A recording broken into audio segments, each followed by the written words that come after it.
अस्सलाम वालेकुम जी। अभी बस ये देखें काश्तकार भाइयों, ये मकई के टांडों को जो है जब इस तरह से सूख जाते हैं ना, तो कोशिश किया करें कि इस तरह से लिटा लिया करें रूटावेटर करने से पहले या फिर डिस्क लगाने से पहले। होता ये है कि जब ट्रैक्टर आप आगे को चलाते हैं ना, तो फिर जो उसके जो टांडे वगैरह हैं ये आपके, तो फिर वो ट्रैक्टर के रेडिएटर में फंसते हैं, जिससे ट्रैक्टर गर्म होता है और फिर नुकसान होने का खर्चा होता है। तो पहले ऐसे करें, ये करा लगाएं और इन टांडों को लटाएं।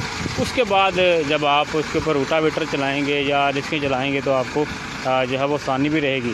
ये देख सकते हैं, पहले तो ये देखें ये टांडे सारे लेट जाएंगे। अब इसके ऊपर आप डिस्कें चलाएँ, बड़े हाल चलाएँ या फिर उसके बाद जो है आप रूटावेटर लगाएँ, तो ये आपके लिए, आपके ट्रैक्टर के लिए मसला नहीं होगा। देखिए, अपनी मशीनरी का ख्याल किया करें। इस तरह से जो मशीनरी होती है वो उसमें जो है वो अगर नकाइस होंगे तो फिर बजाय फ़ायदे के नुकसान होता है।